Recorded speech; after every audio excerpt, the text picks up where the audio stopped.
Mr. Happy Living here, and I'm happy to be broadcasting from WITV7 in the beautiful Queen City, Charlotte, North Carolina.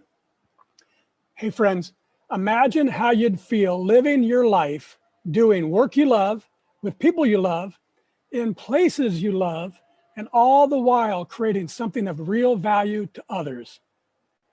That's what I call a life of significance. And I can tell you, it's a very exciting life. And so can today's guest star, Dale Foster. Hey, Dale, welcome to the Something Significant Show. Thank you, Matt. I'm so glad to be here. I look forward to this fun we're about to have. Awesome. So just tell our audience what you're doing these days to leave your mark of significance on the world.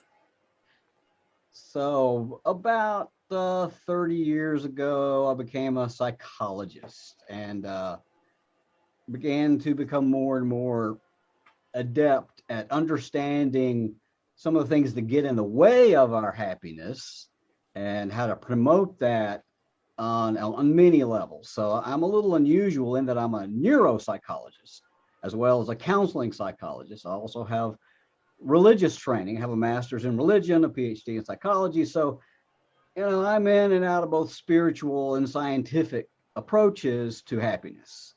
And I've discovered they're science and religion, they're both saying the same thing with different languages and different methods. And the key in my mind is we're all looking for unitive experience. There's two kinds of experiences. We can have unitive experiences or fragmentive experiences. A unitive experience is what pulls us together. It connects us to the universe, to each other, to the future. A fragmentive experience is one of those that's traumatic.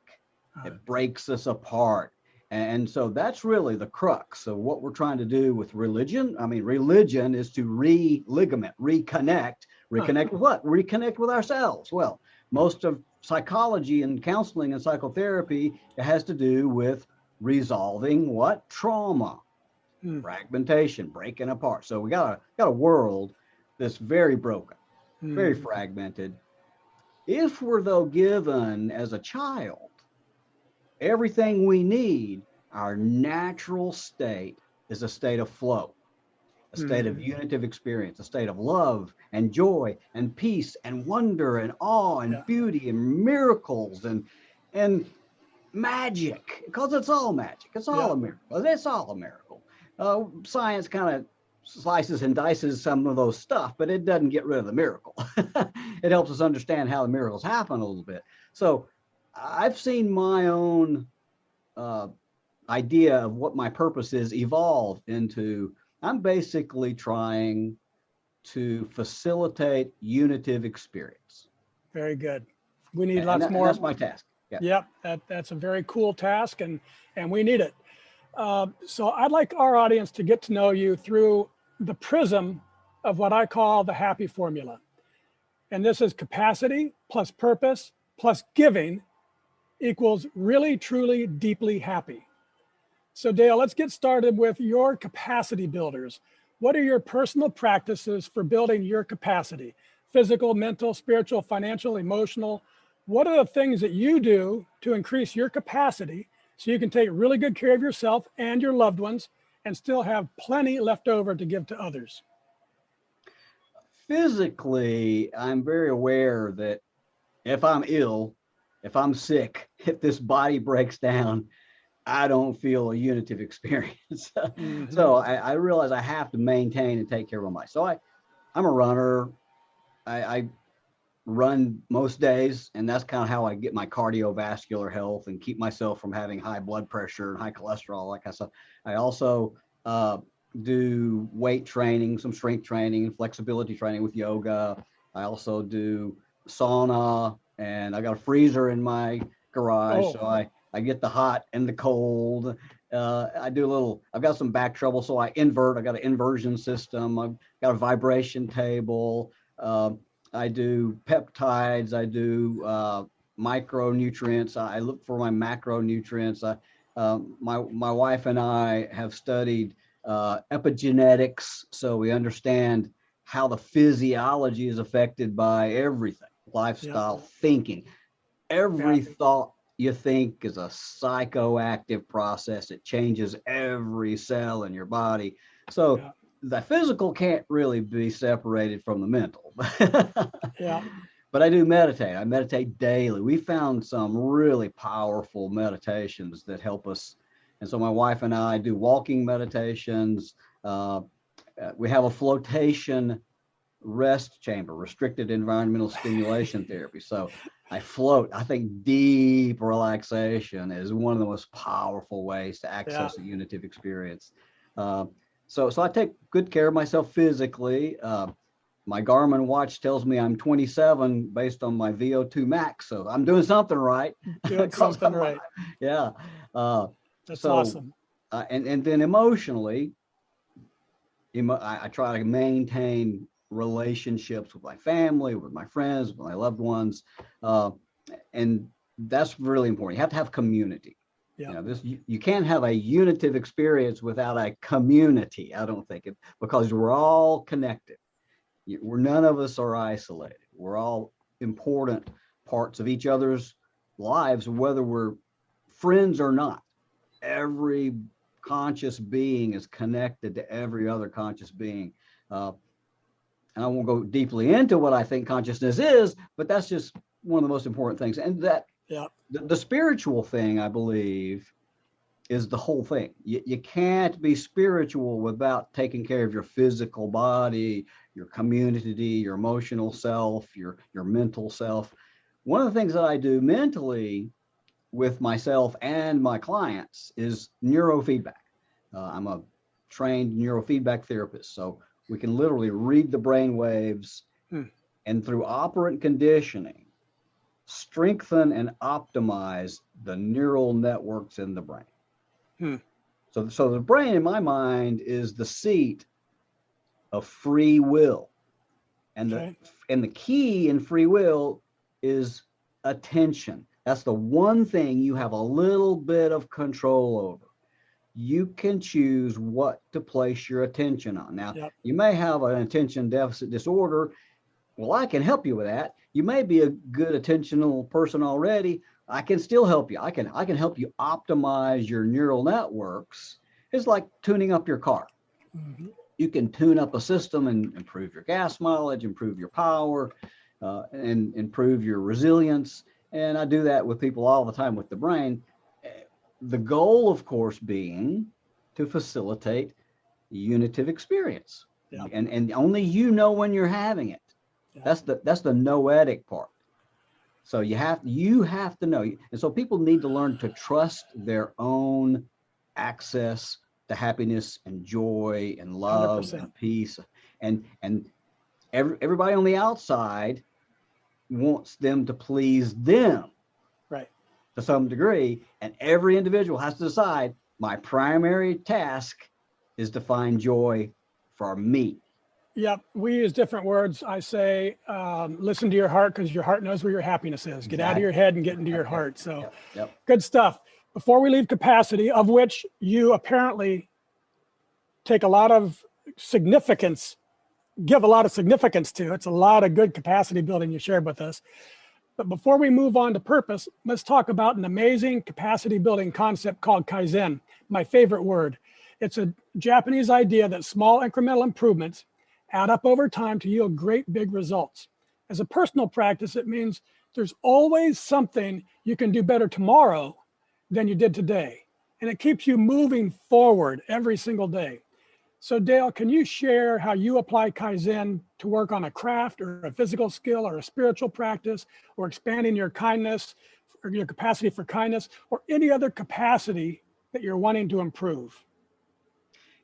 So I've written a book, or I've written most of it. It's not ready just yet because I'm adding chapters every day, almost. I've added chapters recently, but basically the book is called The Goldilocks Brain: How to Tune Your Brain for Happiness. Love it. And the most important point of the book is that your job every day is to habituate unitive experience. So what Kaizen does is it builds your momentum for whatever it is you want: joy, peace, 100%. love, and Yep. and skill. And what are you doing when you do that? You're habituating those things you're doing incrementally, and that's the only way to habituate anything. Yeah. You have to do it, and you can't wait till you're great at it to start. You have to start where you are. The only place. That's why it's so good. It's small. Yeah. So you're not overwhelmed by trying to boil the ocean. You just need to scoop one little cup out of the ocean and boil it. Right. And then another one tomorrow, another one tomorrow. Next thing you know, you've boiled all this water. Yeah. And I think it relates also to the ever new now. To me, that's kind of one important step into habituating unitive experience, is to realize that this ever new now, this moment right here, right now, I've got a little bit of wiggle room to throw my momentum one way or the other. And if I can just move a little bit towards joy or happiness or love or peace or connection, that's all I have to do. Just this now, this tiny little now, this constantly moving. And if I can just get some momentum going, it starts to get easier. And then I feel flow. And that's what Kaizen does. It opens up flow. Yep. 100%. Incrementally in the ever new now. Yeah. And that's when you get your pinhole enlarged to a fire hose, and you get that big feeling sometimes. You're giving me goosebumps. Yeah. Okay, so in my second book, Turning Inspiration into Action, I explore the idea that major life transformations and discovery of purpose often come from devastation. Addictions, disease, death, disaster, some big crisis shakes your life. But I've used a happier way and discovered purpose in my life through inspiration. So Dale, the question for you is, was there a specific moment or event or crisis or some inspiration that revealed to you the purpose you were meant to live? My younger brother, Dean, was 2 years younger than I, and he was born with severe cerebral palsy. He was unable to walk, talk, feed himself. But we were brothers. He was my closest sibling. And so we spent lots of time together. And there wasn't much we could do together but laugh. He could laugh. That's one thing he could do. And so it was during the 70s, and there was lots of humorous TV shows. Red Skelton, Carol Burnett, Andy Griffith, laughing. I mean, it's on and on, just the silliest, stupidest humor. And we would sit and we would watch all the funny shows. And I thought and he would get the jokes before I did. So I knew he was as intelligent as I, or probably more so. But the fact that he could still laugh, he could still appreciate humor. I mean, all kinds of humor. And I started to see that he couldn't do much of anything. He was carried, he was fed, he was in a wheelchair or on the ground, but he enjoyed life. And he laughed.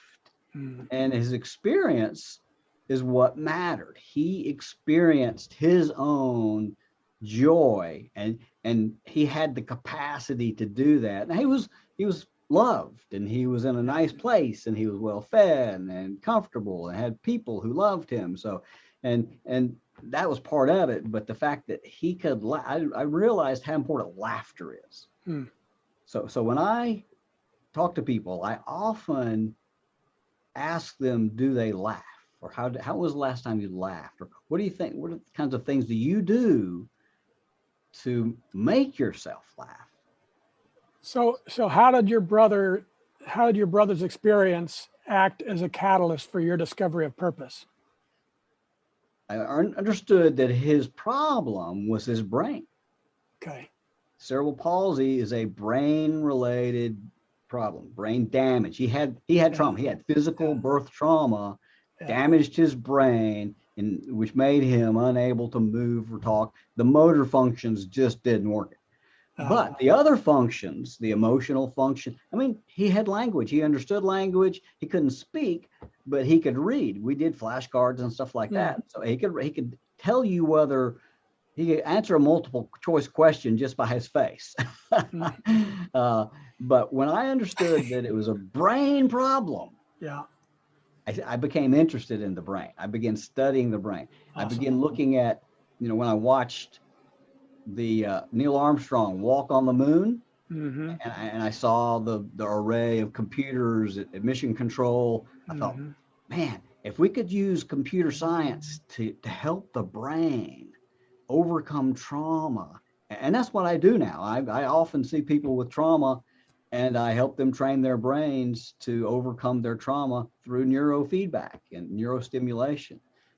So that was a big, powerful influence on me, just to understand his predicament. And that's really devastation and inspiration. It was your brother being devastated in a way, but it's in another way, it's not. It's like he just had a different life experience. And we from the outside view that as devastation, but maybe it really wasn't. So interesting. Okay, Dale, let's take a commercial break because I want to tell our audience about 3 things. A brand new online course and how it helps people discover their purpose and then design their life around it, and how they can save $100 on the enrollment fee.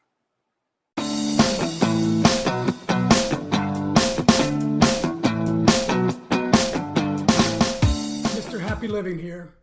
I love good things made for good people. That's why I love Happy Living's online e-course. It's an 8-week-long deep dive into you and the inspired life you want to live. The life you were put here on this earth to live. The one that you and only you can live.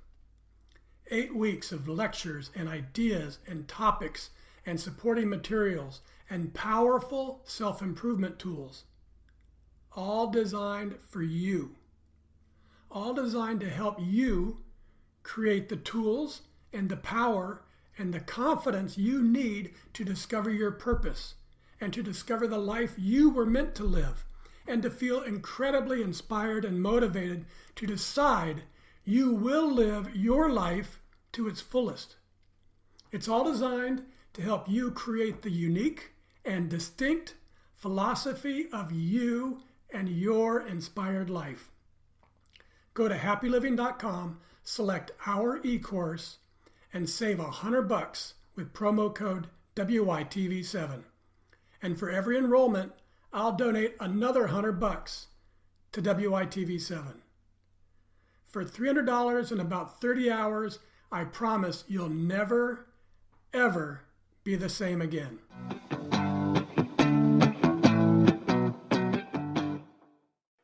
And we're back, and this is the Something Significant show, and I'm Matt Gersper. Hey friends, we created an e-course just for you to help you create the space you need to become self-inspired, to achieve your own greatness, and to leave your very own mark of significance on the world. 8 weeks from today, we could be celebrating a new you. But for now, let's get back to our guest star, Dale Foster. Dale, I've experienced how the real magic of life comes from that 4th element of significance, doing work that creates value for others. The real magic of life comes not from getting more, but from giving more to others. But it's not just giving. It's not just the giving that's magical. I've learned it's giving from living in your purpose. That's where the magic is. So will you tell us, how does giving to others from living in your purpose make you feel personally? Excellent question. So I find myself seeing people come in my office, often after going down a long journey of trying to get help, typically from the traditional medical system, which typically medicates you, which typically narrows down your experience and puts some types of chemical restraint on your ability to experience. And people want more experience. They don't want a constraint on their experience. So when they come to me and I help them balance their brain, optimize their experience, and talk to them about how they can learn how to live in flow, how to have an optimal life by tuning their brain with daily habits. And I train them with neurofeedback, and they go away telling me that they are 100% more joyful, 100% sleeping better, 100% free of pain, those kinds of things. That's my reward. I share it with. It's not that I just watch them get it. It's that when they feel better, I feel better, because we're all connected. This entire universe is all connected. But let me ask you a little different way. So suppose that client, it was a friend of yours that you knew, and they got that same experience from someone else and they shared it with you. You'd feel good about it. Absolutely. But when it's coming from your purpose, there is an elevated joy, a profound joy, because as I see it, it's like you are giving freely to them from your authentic self, and that's helping. Exactly. So explain the difference between those two things from your perspective. They're different, but the same. They're different when we're in our egos. And I think I'm separate, and your joy is your joy, and my joy is my joy. And I get joy from you having joy. That's beginning the connection.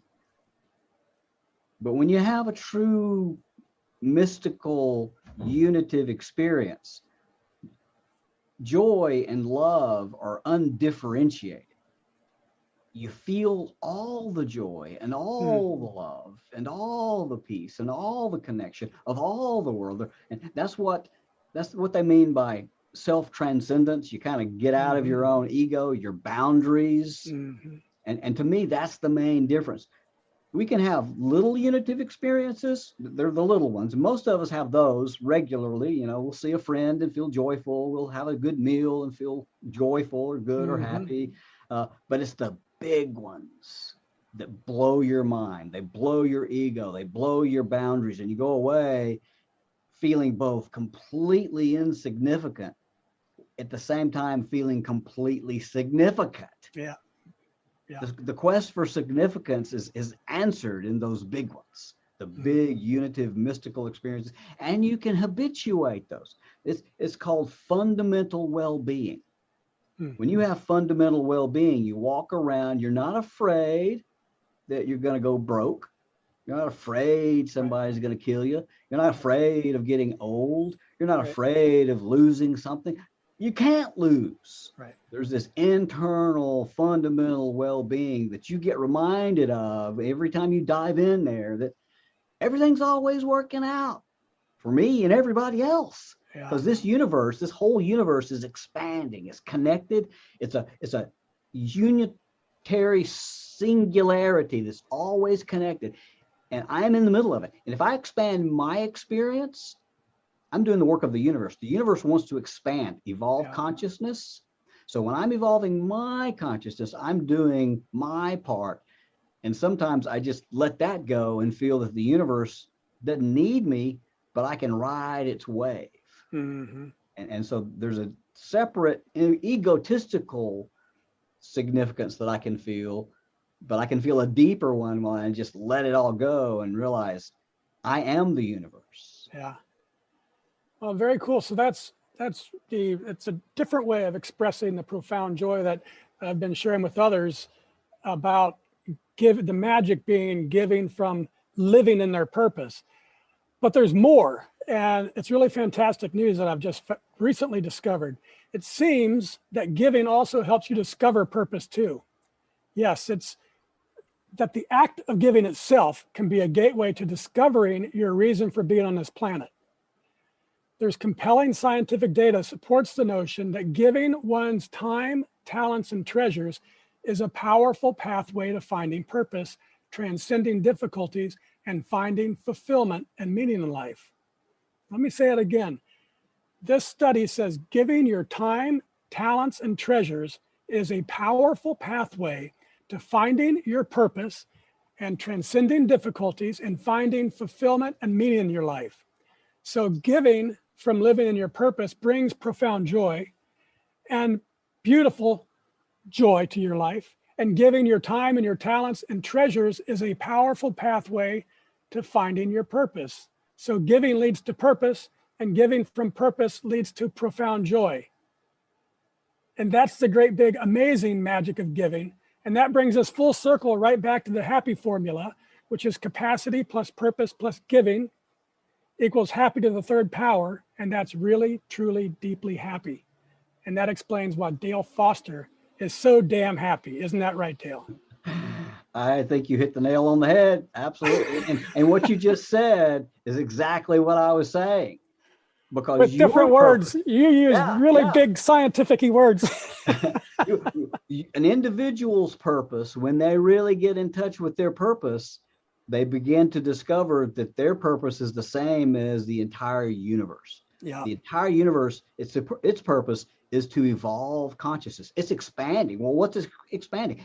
Consciousness. That's what's expanding. And so when I find for my little locality within this vast universe, what expands my consciousness, my purpose, I'm doing the work of the whole universe. And that's why it can become a unitive experience.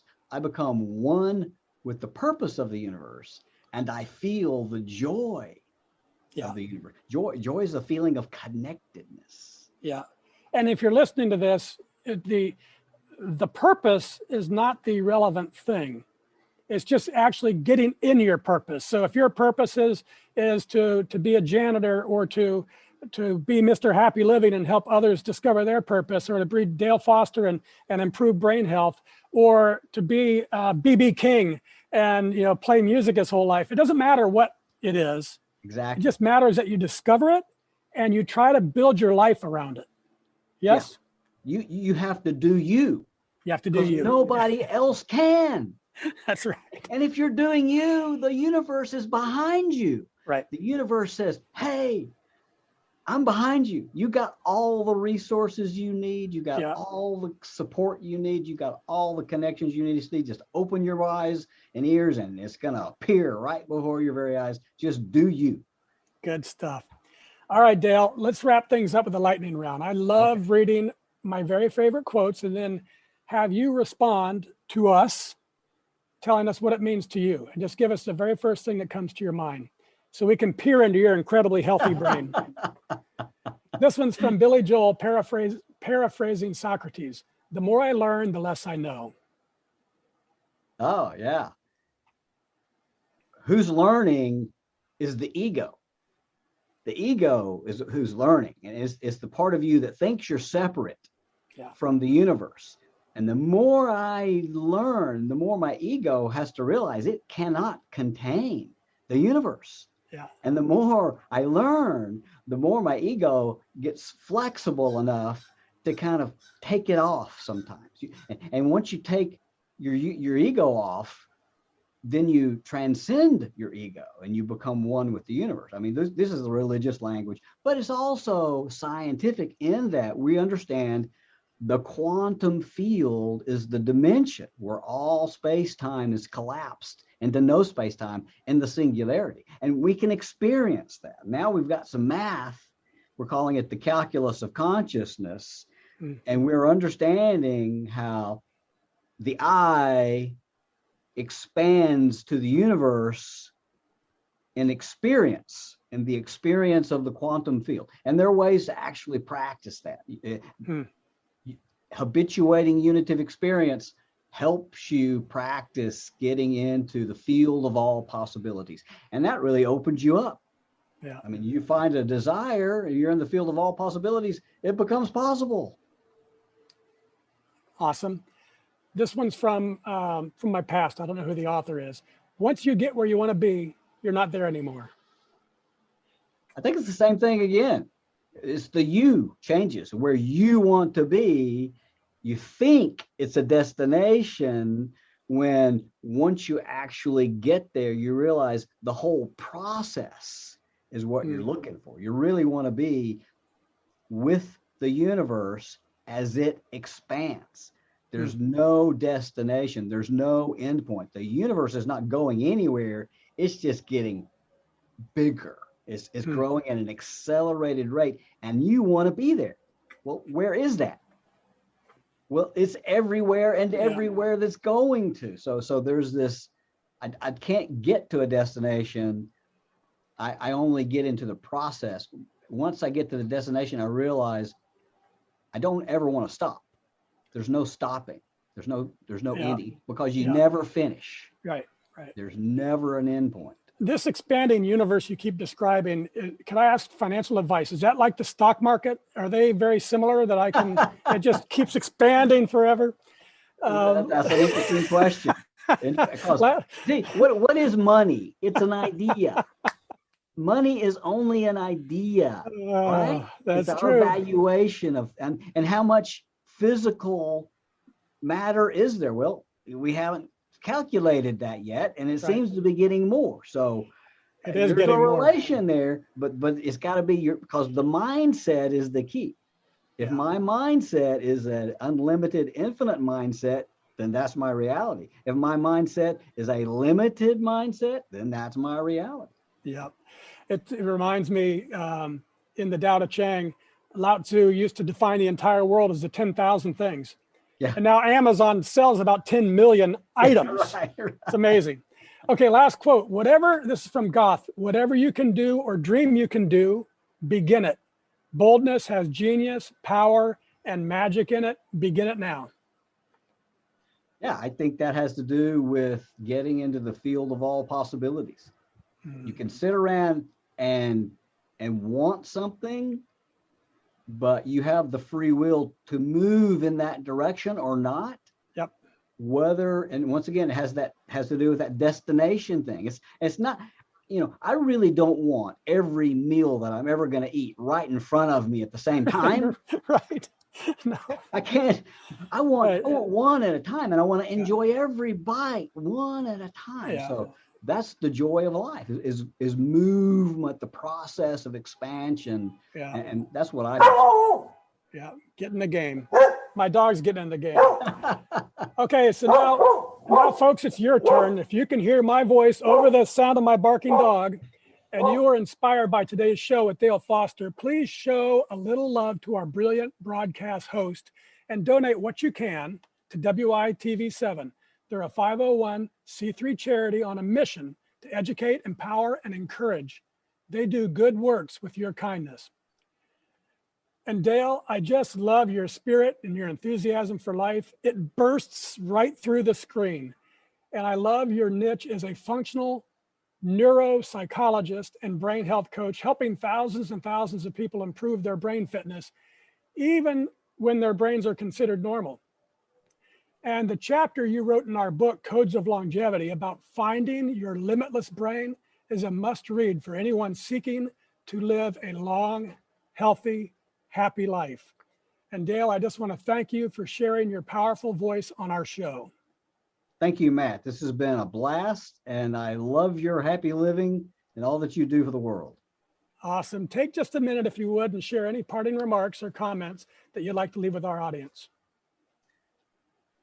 Let me mention my upcoming not-for-profit. Like you have a purpose. You want to give to the world. I'm doing the same thing through what I call the Foundation for Unitive and Noetic Experience, FUN-E. I think that's what we all really are seeking. We're seeking unitive experience. The noetic part is learning to know that I know when I'm having a unitive experience. It's part of a unitive experience, but nobody can talk you out of it. Nobody can tell you you're not feeling happy or joyful or peaceful. You know it. And learning how to find it and know it, then it gives you the grounding for whatever your purpose is and whatever your skill set is. You can fulfill your life. So look for that in the near future. Okay. We're going to have opportunities for people to understand better what it means to facilitate unitive experience and to habituate unitive experience, because that's really our purpose in life. What would happen if Funny and Happy Living had a baby, Dale? It would be a funny, happy baby. Very good. All right. I also want to thank WITV7 for hosting and promoting our show so we can keep interviewing inspiring guests like Dale and reaching folks like you ready to create your own extraordinary dreams. And a special thank you to our sponsors, The Philosophy of You and Your Inspired Life and Happy Living. Remember, I'll donate $100 for each and every enrollment using promo code WITV7. So tell all your friends, go to happyliving.com, select our e-course, and enroll together as a group. And most especially, thank you, viewers and listeners. You'll find links to websites and social media and all things Dale Foster. Find him, friend him, read his blog at neuroscience.net, or schedule a free That's consulting. Neurosource. Neurosource. I'm sorry, what did I say? Neuroconsulting? Neurosource. Yes, neurosource.net. Oh, And yeah. you can schedule a free consulting phone call on his Getting Started tab of his website. And finally, from me to you, dear friends, I love you and I want you to be happy. We do the Something Significant show to inspire you to live your life to its fullest, to believe as I do that a better self is possible today and every day for the rest of our lives. And I hope you're feeling motivated by today's show and super confident and really bold too. And I hope you're ready to start taking action, to start moving along your path, the special one, the one that's made just for you, because that's where you're going to make your mark of significance on the world. And the world needs you to do it. Till next time, I'm Matt Gersper. You are awesome. And this is the Something Significant show. And we're out.